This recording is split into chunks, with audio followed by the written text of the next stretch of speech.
नमस्कार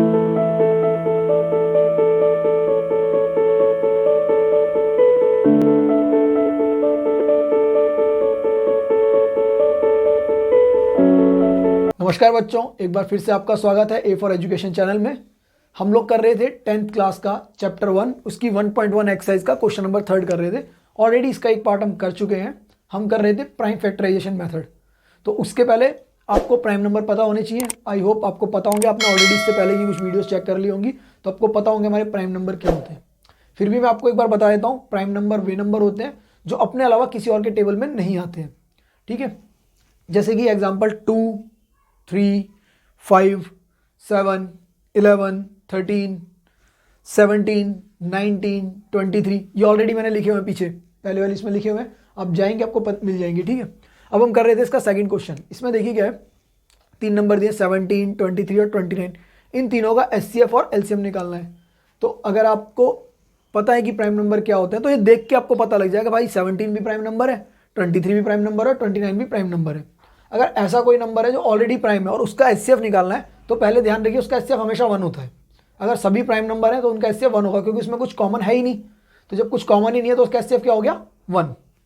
मगर फिर भी आपको मैं निकालने के लिए दिखा देता हूँ कि किस तरीके से निकालते हैं। हाँ, और दूसरी चीज़ और, अगर सभी प्राइम नंबर हैं, मान लो 2 नंबर दिए हैं, 3 दिए हैं, 4 दिए हैं, सारे प्राइम नंबर है, तो उनका जो एचसीएफ होता है वो होता है 1 और उसका एलसीएम होता है, इन तीनों को मल्टीप्लाई करो वही उसका एलसीएम होता है जो भी नंबर है। अगर 2 नंबर है, मान लो 3 और 5 है, तो उसका अगर आपको एचसीएफ निकालना है दोनों को मल्टीप्लाई करो वही उसका एलसीएम हो जाएगा। और दोनों में से 1 निकाल लो, बस कॉमन निकालो, that is it's HCF.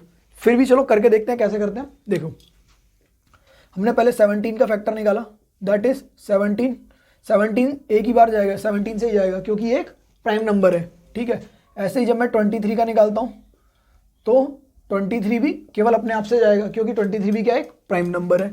Same यही एज इट इज 29 भी हमारा क्या है, एक प्राइम नंबर है, तो 29 भी यही आ जाएगा। अब देखो, अगर हम इसके फैक्टर लिखते हैं तो 17 के फैक्टर 17 इंटू 1 लिख लेते हैं। 17 इंटू 1, 23 को लिखा तो 23 इंटू 1 और 29 को लिखा तो 29 इंटू 1। तो यहाँ पे अगर आप देखेंगे तो केवल 1 है जो कॉमन है। इट मीन्स जो इसका हमारा एचसीएफ होगा वो क्या होगा, 1। कोई और नंबर कॉमन नहीं है।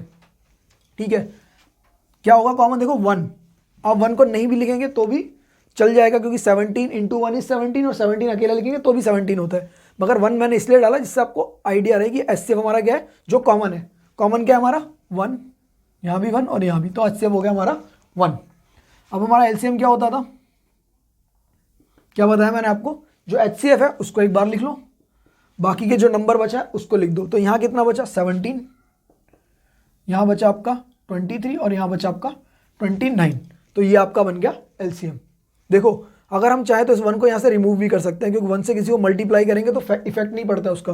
तो अगर आप ध्यान से देखो, मैंने क्या बताया था आपको, जो नंबर है ये का तीनों प्राइम है, 17, 23, 29 तीनों प्राइम है, तो उनका एलसीएम भी क्या है, 17, 23, 29। ठीक है, और क्योंकि ये नंबर प्राइम है तो उनका एचसीएफ हमेशा 1 रहेगा। ठीक है, तो आपको क्या करना है, इसको मल्टीप्लाई करना है, 17 इंटू 23 इंटू 29। अगर आपको टेबल आते हैं तो बहुत अच्छा है, अगर टेबल से मल्टीप्लाई कर लीजिए। टेबल नहीं आता तो सिंपल मल्टीप्लाई भी कर सकते हैं। जैसे 17 को पहले 23 से करते हैं, 17 का टेबल तो आता होगा, 17 दिया 51, 51, 5 कैरी हुआ, 17 दूनी 34, 34 और 5 39, 391 मल्टीप्लाई बाय 29। अब इसको मल्टीप्लाई कर लीजिए आप, 391 मल्टीप्लाई बाय 29। 9 एकम 9, 9 ने 81, 8 कैरी हुआ, 9 तिया 27, 27 और 8 35, 35, सॉरी 9 ने 81, 27 और 8, हाँ ठीक, 27 और 8 35 हो गया आपका। ठीक है, अब आप 2 से मल्टीप्लाई कीजिए, क्रॉस लगाया, 2 एकम 2, 2 नीम 18, 3 दूनी 6 और 1 7। तो आपका आंसर क्या आया, 921 कैरी हुआ, 11 111 29। ठीक है, ओह मैंने गलत कर दिया, 11329, 8 5 13, 7 3 10 और 1 11। दोबारा करके देख लेते हैं एक बारी, 9 एकम 9, 9 ने 81, 8 कैरी, 9 तिया 27, 27 और 8, अब काउंट भी कर सकते हैं, 27 8 किया 35, 2 से मल्टीप्लाई किया, अरे गलती कर दिया मैंने, 2 से मल्टीप्लाई किया, 2 एकम 2, ठीक है, 2 नीम 18 और 3 दूनी 6 और 1 7। तो आप इसे ऐड करेंगे, आपका आंसर आएगा 1133 9। तो ये हो गया आपका आंसर। ठीक है, एक नेक्स्ट क्वेश्चन और करते हैं हम इसके बाद। ठीक है, पहले आप इसको देख लीजिए, अच्छे से समझ लीजिए। ठीक है, अगला करते हैं फिर। चलो देखो, अब इसका थर्ड पार्ट रह गया हमारा, इस वाले पार्ट को करते हैं। ठीक है, इसके अंदर जो 3 नंबर हैं 8, 9 और 25।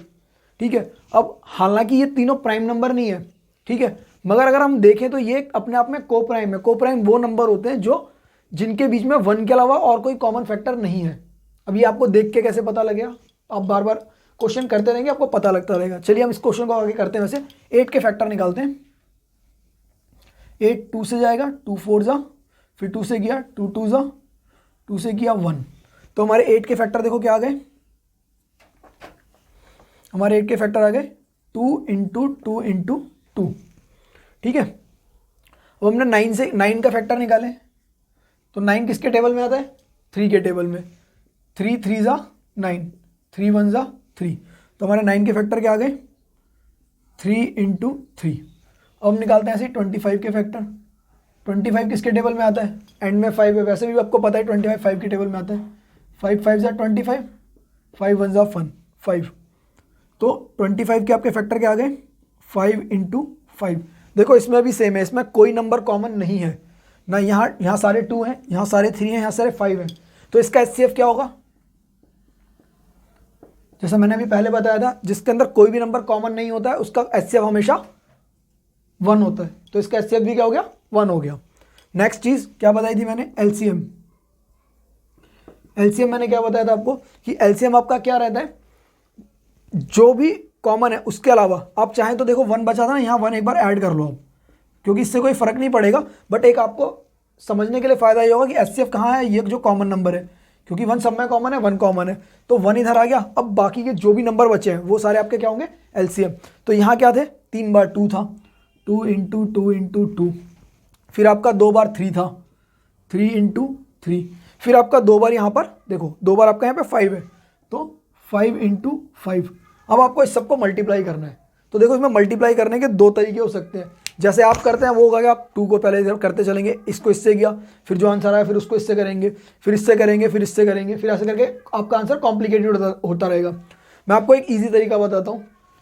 देखो एक तरीका आपका ये रहता है, यही तो नंबर है ना 8 9 और 25, आप इन तीनों को मल्टीप्लाई कर दो तो बहुत ईजी निकल जाएगा। या उससे भी ईजी तरीका एक और है, देखो क्या है, मैंने भी आपको इससे पहले बताया था पिछली वीडियो में भी कि जब पेयर बनते हैं 5 और 2 के, तो उस पेयर का ध्यान रखो, पेयर का ध्यान रखोगे कैलकुलेशन बहुत ईजी हो जाएगी। तो पेयर का ध्यान रखो, देखो क्या है, 5 और 2 का एक पेयर ये बन रहा है, और 5 और 2 का एक पेयर ये बन रहा है।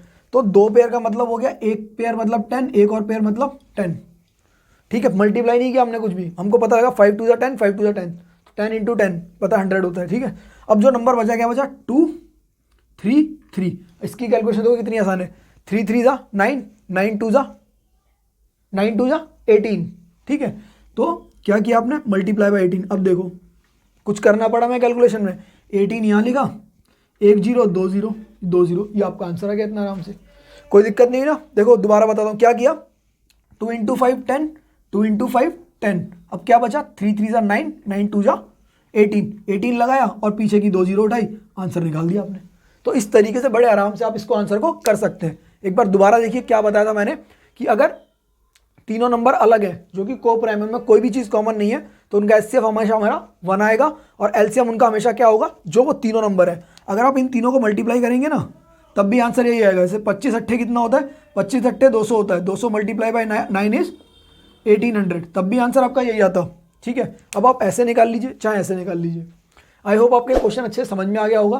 तो प्राइम फैक्टराइजेशन का जो भी मेथड है आपको अच्छे से समझ में आना चाहिए। ठीक है, नहीं आता वीडियो को एक बार 2 बार देखिए, आपको इजीली क्लियरली समझ में आ जाएगा।